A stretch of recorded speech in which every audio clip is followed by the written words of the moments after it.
Can you turn the overhead lights off, Vinny? That's a bit better. We might even turn this off, actually. I think I'm a bit lit. I'm looking a bit... You look you're Prem's looking like... doing his hair. I'm doing my hair. Yeah, let's get it right. Yeah, I think it needs a bit. That's a lot better. Oh, the lighting's Oh, much that's better. beautiful. Now we both look gorgeous. I don't know about me, but you Very- do. Very, very important.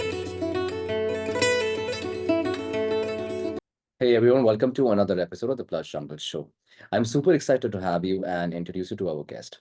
Now, usually she does not need any introduction, but for those who may not have encountered with the work yet, you're in for a treat. Well, joining us today is a true legend. Her name is Annie Sloan, CBE. I will be telling you a little more about her prestigious title shortly. Well, she's a purely gifted and creative mind with great entrepreneurial skills, but she isn't just that. She is a disruptor. Now, why do I say that? Is because she has invented her own kind of paints called as chalk paints, a product that has revolutionized the way we approach home decor. Now, think of it as a magic potion that turns any ordinary furniture or art into extraordinary pieces, which has been a driving force in changing in how we restore or uplift pre-loved or new furniture, art, or even fabrics. Now, she has written 26 books selling over 2 million copies. Her first book was published in the year 1988 called The Complete Book of Decorative Paint Techniques. Recently, in the year 2024, she has been awarded with the high honors by the King and the Government of Britain called CBE, which means the Commander of the British Empire. Now, this is for her incredible work in the field of interiors, art, and more across the globe. But over and above all these amazing achievements, she has been helping to change and uplift many people's lives by allowing them to show their creativity through the medium of paint and art by using her paints and techniques. Now, I really wanted to delve further in this conversation with Annie, but due to time constraints, we really had to limit our conversation. In this episode, she talks about her upcoming paint routine in India, how she developed these paints to starting her own factory. We also talk a little about her early days and what made her lean into art, writing books, and more. Well, you can find her on Instagram as Annie Sloan Instagram, which is clearly a cool wordplay, by the way. Annie Sloan India, Annie Sloan Home, and more. And you can find all these information in the show notes. So without further ado, please enjoy this conversation with this incredibly successful and humble soul, Annie Sloan, CBE. So welcome to the PlushJungles Show, Annie. After a long time that we were discussing that you would be on the show. I know, it must be 2 years, I think. I think it might be. Anyway, Yeah, it might be. delighted to be here. Thank you. Thank you very much. It's an honor to have you on the show, and it's definitely a big thing for me. I told you this before as well, that I was very nervous to get you on the show because it was a huge thing for me to speak to you. I And think very scary. well, not really. It was just the fear from my side. And I think when I met you, I think you broke the ice really well. You're very warm and made me feel very comfortable. So I think that was the time when I said, okay, now I can definitely get on a call And you were very helpful to us when we did our retreat in India last year. Right. And so you helped us to get, actually, when I say last year, it was No, this it's year. this year. It was this year, yeah. It was 24, this year, yeah. earlier this year. Earlier this year, yeah. Yeah, you helped us get some of the pieces that the people on the retreat painted. Mhm. So I thank you. Well, you're welcome. It was an honor to be of some help. And I think Tristan got in touch with me also. And he said he wants to have these little things that he wants the people to paint on. So I think it was really nice that we could give you something, because honestly sometimes it doesn't click, because these things are you need certain things which are smaller in size. You need them so that the people can carry it back with them, and I think that worked out. So that was really good. Yes. And Yes. I think you would love Can to. I explain what we were doing? And can I explain that we're doing another one? Right, sure, So- go ahead, please fire So away. in next February, we're doing our second retreat, a painting retreat in India. Mhm. And they're very, very special. You spend, it's actually 6 days, 5 nights, 6 days. Mhm. And all you do is paint, and we teach you. And people learn lots of techniques and have it's a immersion in painting, because you don't go home, you stay there, you talk and think, and we do lots of things about color, we do lots of things about techniques, and you paint on, as you mentioned, some small bits of furniture that you can take home with you. So, and we had our first one last year, or This this year. year, this year. And yeah, it seems like a long time ago. I'm very busy. And the next one is going to be in February. The dates are the 20th and the 25th of February. And it's going to be the same place, Bujera Fort in Udaipur. And so if anybody wants to come, please contact us. Yeah, we can help you find out what we're doing. That's This is a absolutely amazing. very upmarket. So this, if people think it's going to be cheap, I'm afraid it isn't. We do some other ones, and I'm going to be doing some workshops in probably Mumbai, but maybe some other places when I come. Yeah, this has to be a little upmarket. The reason is also because the place that you've chosen, the Bujera Fort, is actually expensive. The place is yeah, because it's a beautiful place actually. I've seen the photos of it. Even though like I'm always traveling to Jodhpur to the factory, and I'm at the factory, but and so many times I've driven past Udaipur, because if I go by car, that's a route that I probably might take. But I've never got a chance to go to Bujera Fort. It's always like You've got to go. You've got to yeah, go. It is yeah, beautiful. yeah, So, but I teach on all types of levels, workshops of different types. So they're not always like that. And we're going to be doing some as I say, in probably Delhi, certainly Mumbai, and some other places. So right. I'm hoping to get that planned soon. So, and I can meet lots of people. Last year, I did some workshops in Mumbai only, but I'd love to do some more in some other places. So, Right. yeah, be good. I love to That's meet everybody who's painting. Love it. yeah. I think it brightens you up a lot. I've seen that when you are at these places, because I was at the Mumbai Yeah, demo event, and it was yeah. really amazing. It's very Uh, exciting to meet people, and they show you their stuff, and it's wonderful. But yeah, yeah, we're trying to work something out that is a bit more accessible to more people. right. Well, definitely. I mean, this is one of the events that people would and should come if they're interested in painting, anything related to art, because I think it's not just about the paint, it's also about the kind of you kind of bring a lot of value, and you kind of give a lot of insights to things like the techniques, and even talking about history. I think I've been looking at your post, saying up something about the muse that you were doing. You've done some Yeah, postcards about the muse. That was really, really insightful. I really love that that. was right. Yes, Yeah, yeah, yes, yes. it's Thank something you. really, yeah, I mean, it's always like the art is connected to the history, and you kind of get that on the table, and I think that's really valuable. And I think Yes. spending time with you and knowing more about that is like actually more like an icing on the cake, because obviously you're a great artist, you can show different techniques, but I think it's a lot about the education also that you get on the table, that's amazing. Yeah. So No, it's very definitely true. will push people to come there and spend time with you and learn so Mm. much and have fun actually. Yeah, Oh, have fun, loads of fun. yeah, That's a lot to do with yeah, it. And there's many reasons why people like to paint. One, it's fun, but some people find it very therapeutical because you have to get into the zone. You can't just start painting. Well, right. you can just start painting, but as you paint, you Hmm. get into the zone and you Right. learn how to just be at one with what you're doing, which I think is really, really, really important. It's a Right. very good place to get to. Yeah.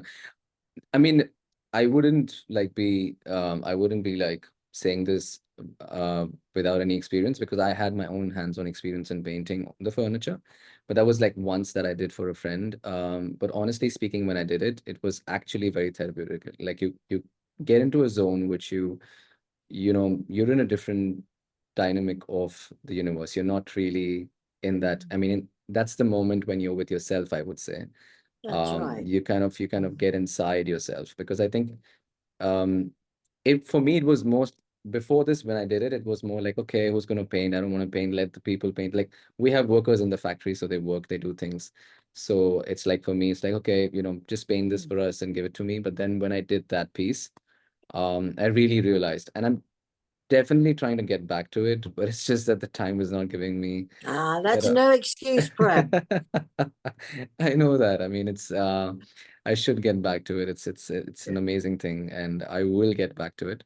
Yes, And let me say that the next time when I paint, it would be the Annie Sloan paint. I would take that first as absolutely. You better. Yeah. So uh, we've got a lot of followers in India who are painting with the paint and producing some really, really wonderful things. So I'm very excited. I've got a page on Instagram called Annie Sloan India, and right. well, I haven't been long doing it, so we've got to start building that up. So if anybody wants to be on there, and next year I'm also going to do an Annie Sloan challenge.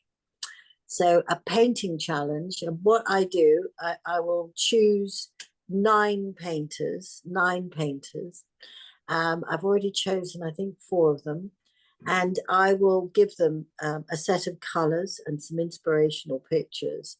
And I will hope that they will make a picture, or not a picture, they will make a piece of painted furniture with these six colors I give them. And I will post what they do. So that's going to come up next year, which is exciting. Yeah, that's absolutely amazing. I think you've been doing this a lot in Europe. I think you've been doing this from quite some time now. You have these nine Yes, I've artists. done it in America, in Canada, France, the Netherlands. No, I haven't done the Netherlands yet. Germany, we're about to do. Britain, we're about to do. There's one going to be happening in Britain for Hmm. British painters, starting on Friday, actually, on Friday. In So Britain? it's Okay. something it's great fun because everybody does their own thing. Someone will do it very bright, someone will do it very quiet, someone will do it very traditional, someone will do it completely modern. So Hmm. it's a really lovely thing to see. That's amazing. Yeah. Um, well, like fast rewinding back to your early days, can we get back to that? Like when you Yeah. started painting and When did I and get the started? yeah, I mean, I would go behind like time, like really back, like when you probably remember when you started or you started feeling that you're getting drawn towards art, like when you were growing up, like Yes. um what was the time like when or just talk about Well, your Well, childhood. How was that? okay. Well, Yeah. I started painting in being interested in paint pretty young, and I knew that color and paint were very important to me. And I thought as a child that I was an artist. I had this idea, and even at school, in primary school, when I would be, oh, I don't know, 7 or 8, the teacher called someone else a little artist, and I was just shocked because I thought she is not. I am. So I was very indignant. So from an early age, I just thought I was. And then eventually, this was in Australia. I was born in Australia, and I came to England when I was 10. Hmm. So, and when I came to England, I developed this interest, or I just carried on wanting to be a painter of some sort. I didn't know what. I just assumed I would be. Very interesting color always. And my parents were quite creative, my father in particular. And so I followed his interest in color and paint and painting and the history of art. So eventually I went to art school and I thought I might be a fine artist, but the world when I was at art school was it was very conceptual. So I didn't really, I did a lot of conceptual work, but I decided actually I didn't really find much joy. And what I found joy in was color and paint. So it was after I left art school and I did various jobs. I became a journalist for a bit. I became a teacher for a bit, and neither of them really were quite right for me. And I thought, well, what do I really love? And I thought, well, what I love is paint, and that's what I want to do. And when I'd been at art school, painting was almost the last thing one did because it wasn't cool then. Hmm. um, so eventually I got back into thinking, well, I need to learn to paint again. And I took myself right back and I started doing very simple paintings, but on as murals for people in their houses. It was a way for me to paint, and it was a way for me to get my practice in and learn how to paint in a way. I know it's crazy because I was art school, but I hadn't been painting that much. So I went back and I learned all this, and I did an awful lot of private study, and I learned about a lot of old techniques. I was out painting for people in very grand houses in England, and I saw that there was a lot of old techniques that were being used, marbling, wood graining, and various other things. And I thought it was very interesting. And then I began to study that and find out what that was about. And luckily, I had somebody who I knew who was a publisher, and I said to them, I think this would be a great book. And luckily they said, yes, okay. And so I was commissioned to write a book, and I did this book, which eventually sold about 2 million copies, which was amazing. It's called The Complete Book of Decorative Paint Techniques. And it really established me as someone who knew a bit about all this area. And I painted and kept on doing all of that, and then eventually did more books. So in the end, I've just actually finished my 27th book, which is a lot. Yeah. But in between these books, I began to get an interest in making my own paint, because I just felt there was nothing out there which did what I wanted it to do. And it needed to be very flexible. It needed to be a paint that reacted to everything, be very responsive. So I wanted it to be thick. I wanted it to be thin. I wanted to do watercolor with it. I wanted to be able to stencil with it. I wanted to do so many things with it. And so I developed this paint, which is completely unique. People have tried to copy, but they've never, ever, ever got it. No, I mean, I think nowhere near. The colors are also very special. I make my colors without black in it, except for black, of course. And I rely on complementaries. And this makes the paint have unique qualities. And it makes it do things which other paints don't do. And so that's how we started selling it in, first of all, just in Netherlands, Belgium, and England. And eventually we now sell, I think, in 62 countries. Or is it 72? Say 62, and we'll be. So yeah, the numbers are so much that you've forgotten the numbers. So well, I mean, in a way it's very important, but in a way it's not really that important. And so anyway, we now sell in all these wonderful countries, and so I'm seeing different people paint in lots of different ways, and so it's fantastic. It's very, very pleasing to see what people do. Right. I mean, that's it really in a nutshell. And I make it. I'm sitting here in my studio in Oxford, but behind this green wall here is the factory. So the factory, we actually make it now ourselves. We didn't make it at first. I had to make the recipe first in another factory, and then we brought it here, and I make the paint. Well, I don't personally, but we have our own factory behind us, which is wonderful. Right. So that's what I was getting at. Like, so you actually started writing books first. Like, obviously you were doing art, you were doing murals, you were kind of already into that. But then the first thing that actually was taking off was the books, actually. Yes, well, to make it, I mean, when you're painting just individual pieces, you're just doing, it's quite a small business. Right. Then I wrote books, and of course, what happened is when you sell a book, I would be selling the rights to. I mean, that first book was sold all over the world in lots of different languages, so it was available in English, of course, but also in French and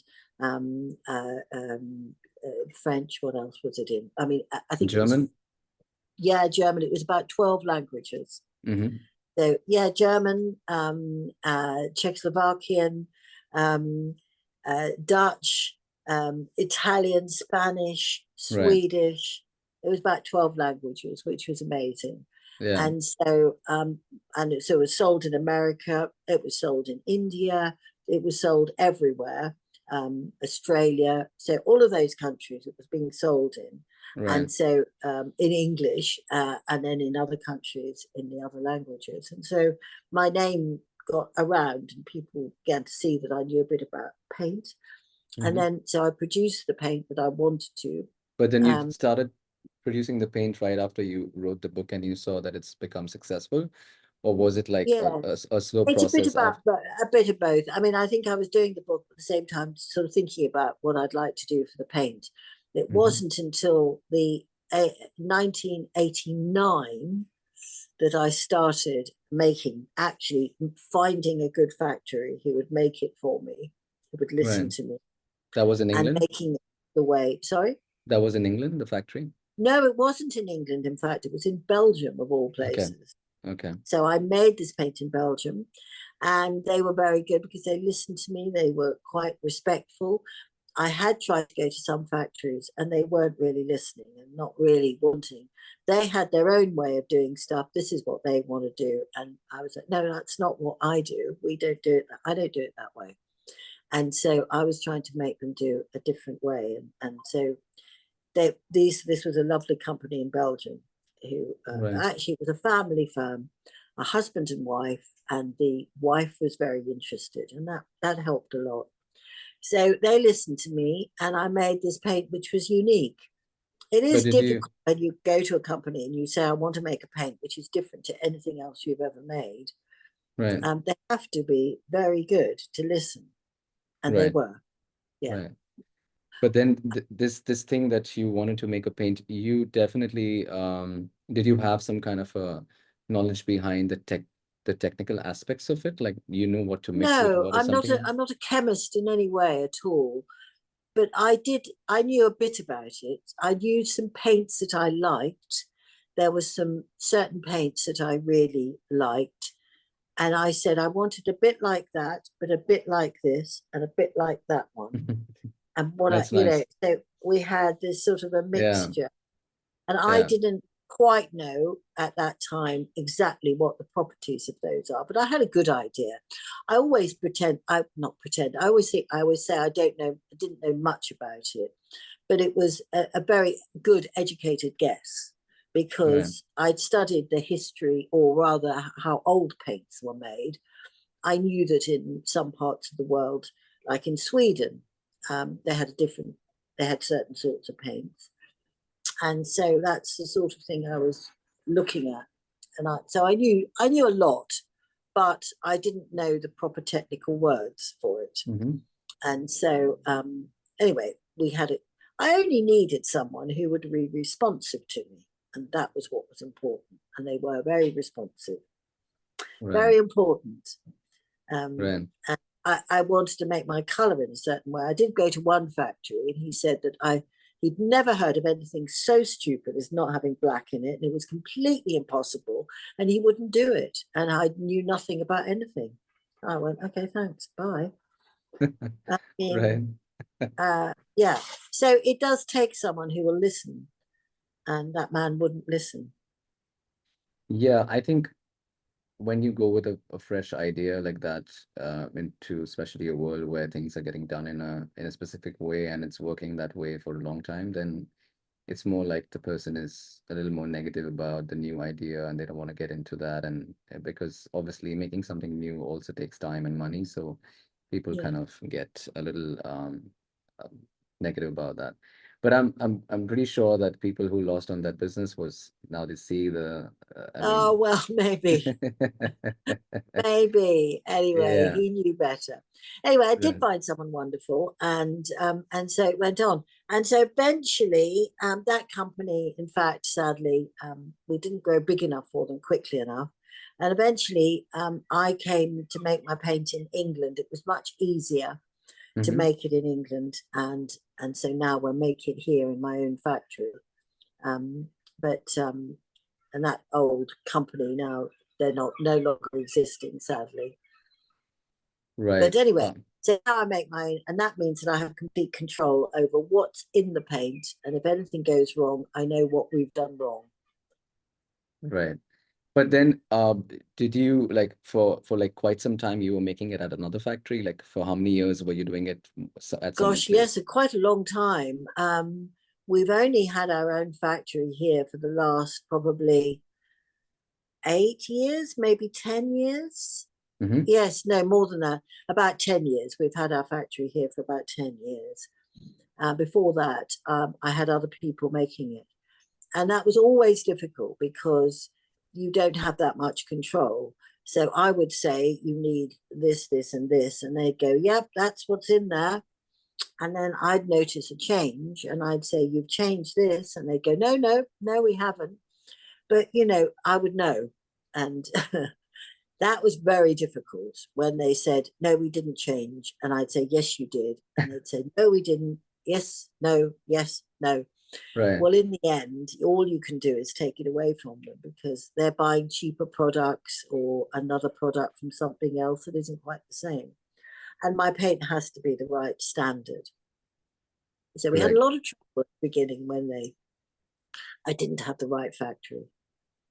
I mean, yeah, it's a pain when you really are like as an artist when you're looking at something and you're trying to get that and people who are at the manufacturing end really don't understand that and they kind of, yeah, this is blue, just take this blue, like this is Exactly. It's blue. No, it's not the right blue. No. I mean, And they tried to do it without, because black is a very cheap pigment. And so instead of putting how I do it, they were putting black in. And I would say, no, you're putting black in, stop. right.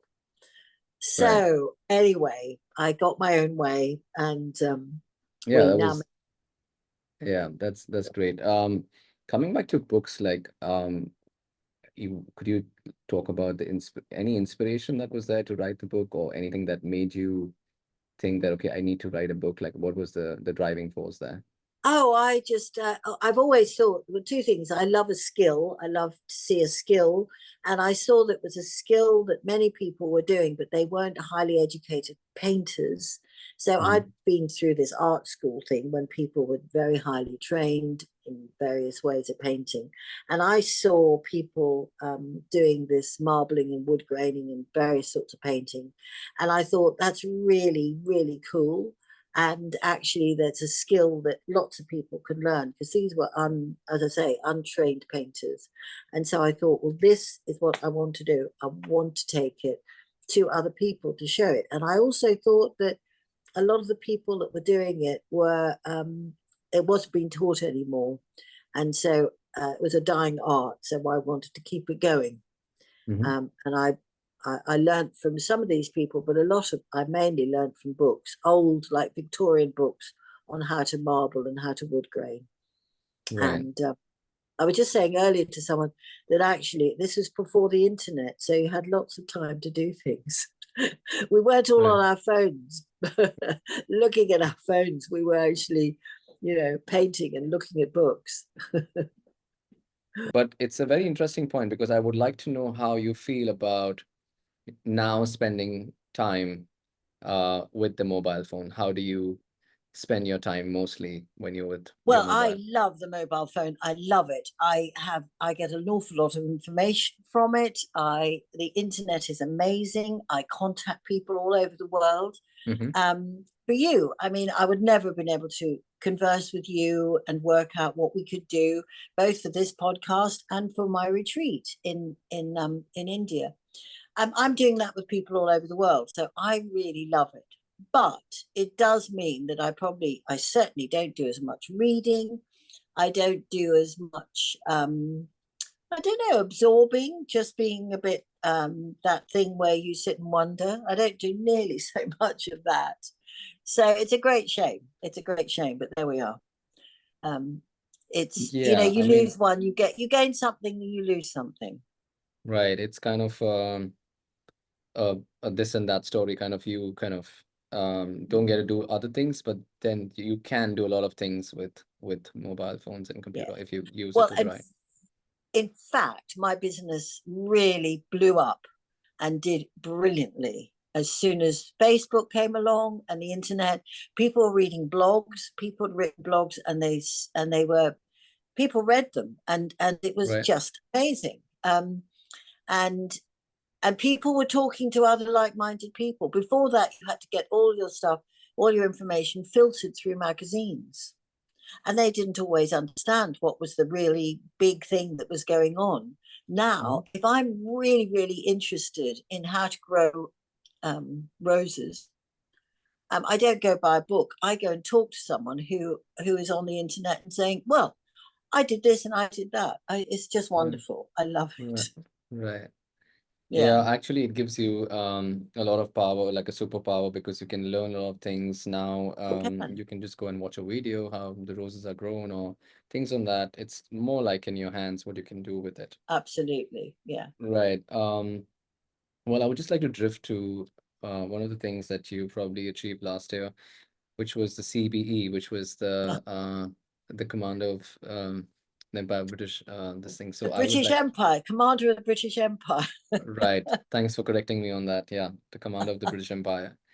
So how Well, was that? And oh, it's amazing. I was slightly embarrassed by the fact that it's got the British Empire in it, but no, I don't nobody think. mentions, nobody knows. They just call it CBE, Right. um, and its history is sort of slightly forgotten. Mm-hmm. It's probably the best thing that's ever happened to me. Right. Well, I don't many, but it's high up there.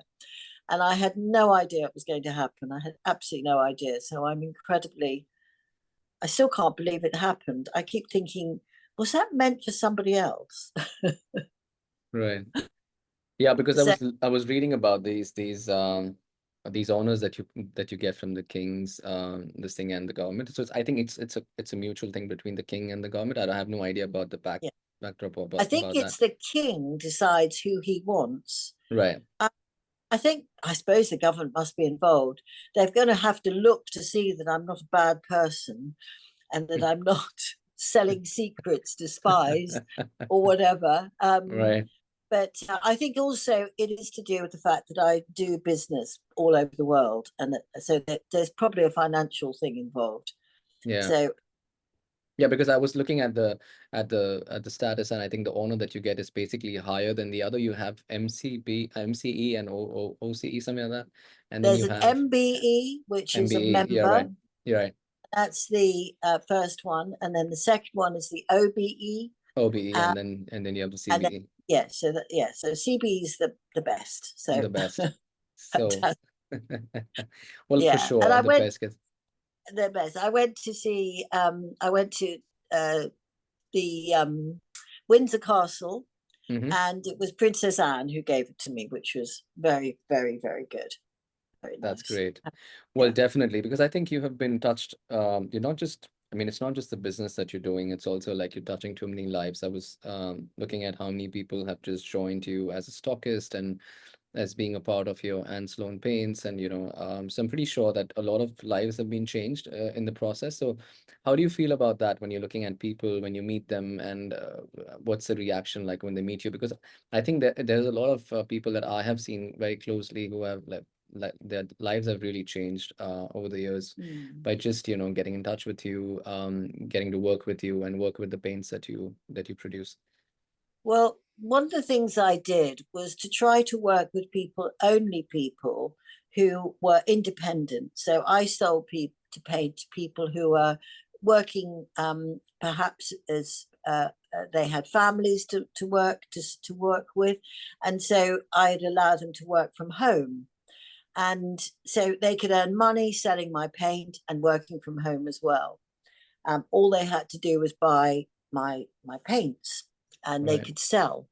So it's working with independents, small independents, and so that was something that I really, really enjoyed. Um, and so people, yes, often I'd meet people, and they grab me and hug me and say thank you, thank you, thank you. You're Right. wonderful, Right. and you changed my life, and all of that, which is absolutely incredible. Um, I don't just sell it to people, but I also support them on the internet. So there's a lot of people who paint from home, and I often will do stories about them because I think that they're really, really interesting, where they set up, who they are, what they are. So again, it's people being supported by by myself, because I just love the idea that people are working from home, being creative. Yeah, I mean, it's a dream come true to do that. I suppose, I love to support other people, particularly people who perhaps are very creative or don't know they're creative and are able to, stay at home, paint, look after their children, and do all of that. Because I just think we do need to have a slightly more flexible way of life than we have in the past.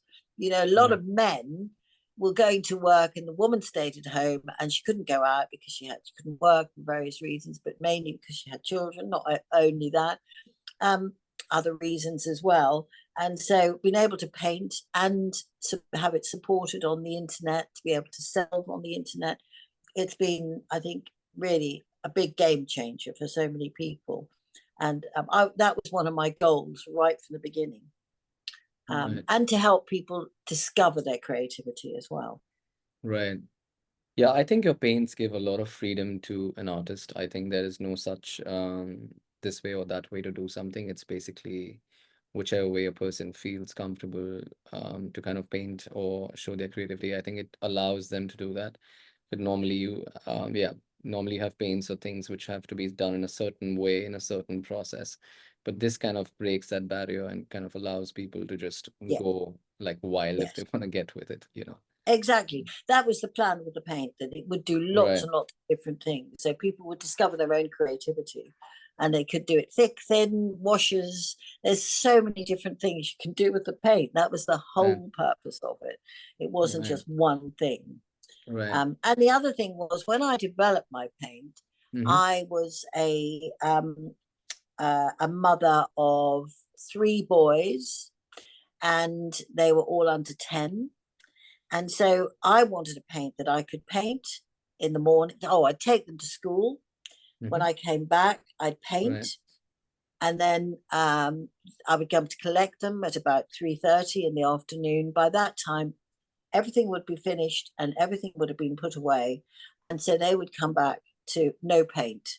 So that was the plan and the idea. So that, I'm not the only woman that was in that position, and men as well, so it's a working way.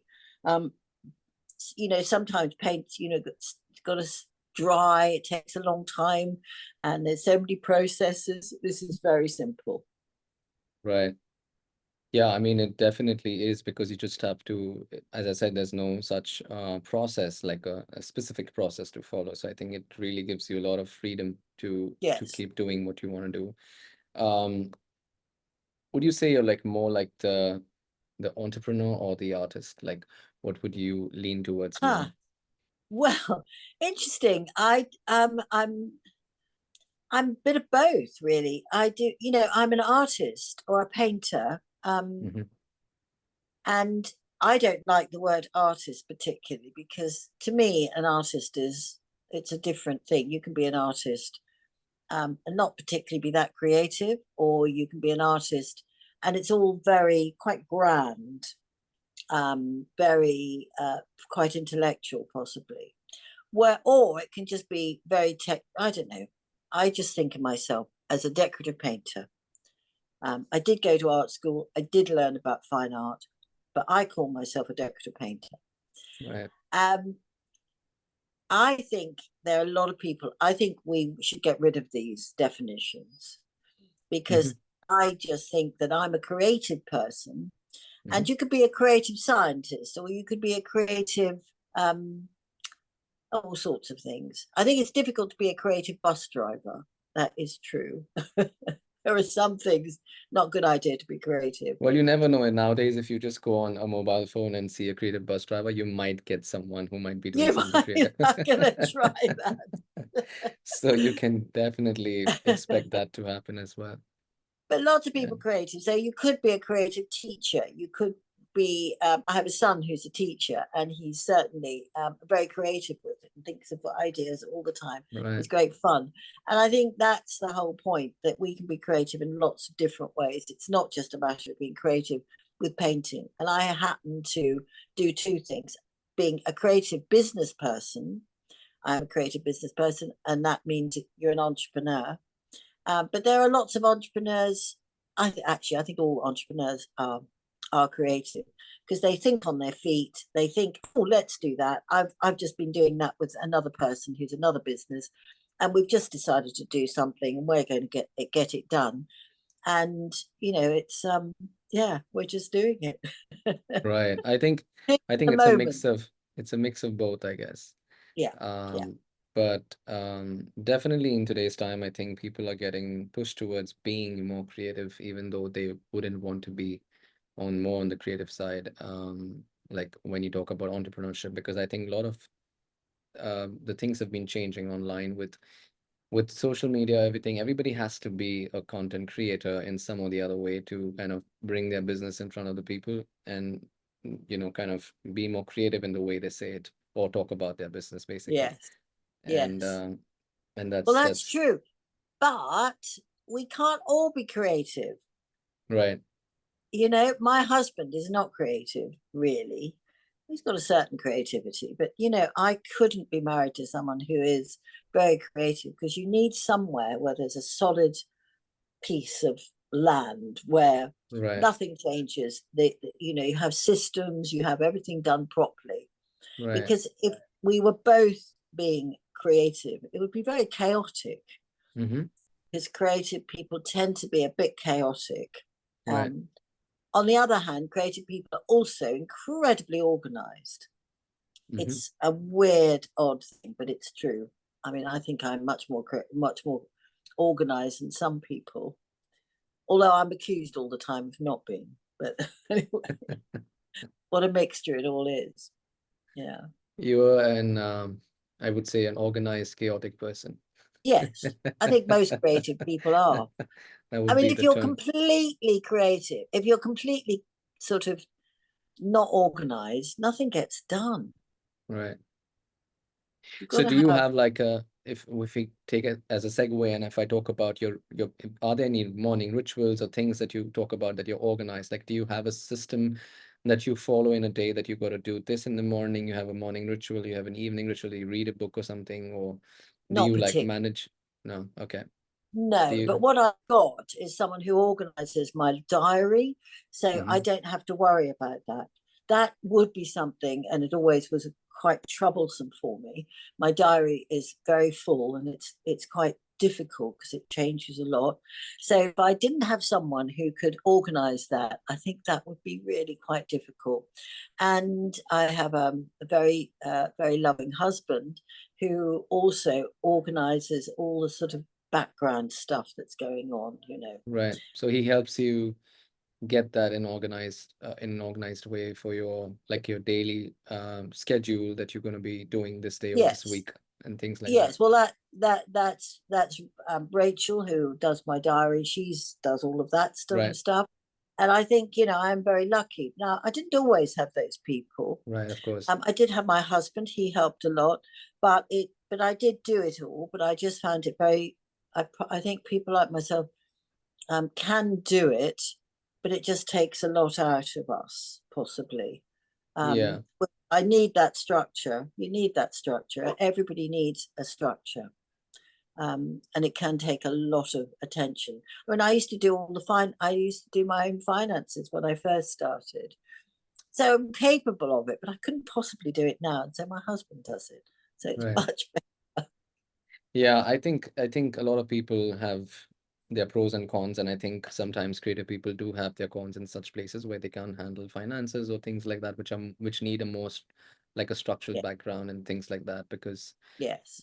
creative mind is always like fluctuating, like in a minute you want to do this, in the other minute you want to do that, and then people, like, I've had these really hectic how do you say this, discussions with people who are on the structural side, and I'm more like, let's do this, and they're like, you had another idea just a minute back and you're just changing, it's like, Mm.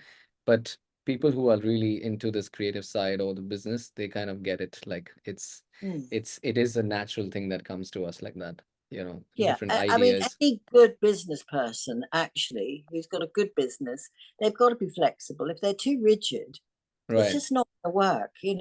Right. I call that the agile way of working. You've got to be agile to kind of be flexible. You've got to be agile to things and pick up, Right. adapt Yes, exactly. things. Yeah. Exactly. Yes. That's very true. So some accountants, for instance, are very rigid, and others are a little bit more free. Now, I don't mean they're doing anything wrong, but Right. they're able to understand how you're working. But if someone is too strict and rigid, it's very hard. You've got to be agile. Yeah, Right. you do. Well, talking but just a few minutes back, you were talking about technology and things, how things have been changing with the mobile phones and how you spend more time. You spend time really well with the mobile as well, but you must be knowing about AI and artificial intelligence. So I was just trying to get into your views on that. Like, what do you think about this? Have you been using anything from AI, and do you suggest anything from there? Or what are your views on that, basically, like a broader perspective? It's really interesting AI, isn't it? And I think a lot of people are going to be using it. And I do know that in our business, people who are finding words difficult to write, they have been using AI to Right, write, and I think that's fascinating. I really do. I haven't used it for myself because right, I quite enjoy doing it. But sometimes I do think, oh my goodness, I've been trying to write this piece for an hour now and I haven't got any further. So yeah, maybe I will. But I'm not sure about making. I'm a bit worried about it taking over some of the creative things that we do. I mean, right. I love to make an image, Mm-hmm. and I have seen some images which I have thought, gosh, is that AI? But then we've been using Photoshop, etc., for years now, so there's a little bit of AI going in there, except Mm-hmm. of course through us doing it. But Right, yeah, I'm not sure how it's going to go for doing visual things. I think we'll lose something. right. Um, but certainly for words, I think it's great. And Have you tried doing something with the chat GPT or something? Have you used anything have you seen how it yeah, works? Like, have I've you had seen your how it works. So I haven't done it myself, but I'm right, working with someone who he has been using it. He's found it very useful because we were trying to get a description for something, and right. nobody could get it. We kept saying, "What about this? What about that?" We couldn't decide, and so he said, "Let's try Chat Chat GTP," GPT. and it was amazing. It came up with so much. I was very impressed to see what it Right, wrote. It right, really was very good. right. And with the new models, I think it's gonna keep getting more crazier because it's Yeah, it's it's learning and it's like kind of going yeah, really berserk with like the time it's getting, like, I mean, at the shortest time it's gonna keep getting better and better. So yeah. it's kind of a snowball effect, I guess. I think And so. But I do notice that the imagery hasn't mhm. been good. I can always, well, maybe I can't, but I have seen some imagery which isn't good. But I think it will be good. I Yeah, think it it's will. getting crazier actually, how good it's getting Yeah, because it keeps getting yeah, trained and these models are getting more and more real yeah, actually. And I think there would be a time when they would be putting that you have to put a kind of a logo or something saying this is AI, yeah. uh Well, that's what they're saying yeah, to do AI on social created media. social media. You're right. Hmm. So that But I'll be people very sad if we do completely stop doing imagery because actually, I think I enjoy so much doing my own work, making photography, making painting stuff. I think it'd be a great shame if we lose that completely. absolutely. But I think also at the same time, I was thinking, like, when these things are kind of increasing and people are going to make these creatives out of AI, I think that's my view. I couldn't be wrong on that, but I was thinking that, the handcrafted industry or the people are going to create the creatives with their hands are going to be more and more valuable because of, the kind of, these things going on a higher rise. I think people will still value a lot of human work, and they might, this might become even more valuable, I think, in the near future. It's going to have that opposite effect, I guess, kind of a thing. But Yes, you may be right because I think that seems to be what happens. Something doesn't die, it just develops into lots of different ways. right. So I'm I mean, hoping. I mean, so far it's always been humans creating things, and Mm, people kind of take it as a, yeah, this happens all the time. And the moment this goes into AI, and it's going to be all AI created, then you're going to have you start valuing those things that was handmade. So I think Mm. that can be a reversal. I mean, like on this whole thing, like an opposite effect. Like, Yes, maybe. I mean, except I did read or I listened to a lot of podcasts. I oh, was that's good. listening to yeah, I love podcasts. I was listening to podcasts at the weekend about food, and apparently someone has been making recipes using AI, which I thought that's bananas. That's crazy. Because that's the whole point, that you're being creative about what your recipe you're wanting to use. Right. But AI is making our own recipes. I do worry that it might take some of our creativity away, just at the time when everybody's supposed to be creative. Suddenly we're not going to be. I don't know. Let's hope. Yeah. Yeah. We really hope for the best for the humans for sure. Yeah. Well, I do think people are very resilient, and I don't think we're going to all stop being creative. I mean, it just won't work. Right. Well, I think you're coming again in February, as you were talking in this podcast earlier. You said you'll be coming to India Yes. in the next year, February in the next year, and I just want to ask you more about, like, it's been recent that you have been coming to India. It's like I think you started in 2019. Yes. Um, and I just wanted to ask you, like, what do you take from India? Like, what are things that kind of inspire you? What are things that have impressed you about India, and what really makes you happy, or like what Well, pulls India you for in? me, I find it fascinating. We and Britain, and the world, and the decorative arts industry in particular. We have an amazing link with India and Britain, and it's been there since, I mean, from the 1600s or earlier even. Right. And we've been buying things and we've been swapping ideas. We've got a huge amount from India, so much design and so much, well, actually, just basic design for us Mm-hmm. has been hugely come from India. Um, I mean, there's a British design, or it comes from two lots of things. One is neoclassical, so from Rome and Greek, but the other part of it is from India. So there's all the chintz and carpets, or so much, and of course food and so much spices and colors and pigments. So for me, India is absolutely essential if you're a designer. The colors are incredible. The whole culture has just given us so much. And for me, so when I came for the first time, I was knocked out. Now that's the past, but I also see India as the future. And I think that's what's, because I think India can't be just fantastic because it's got a great past.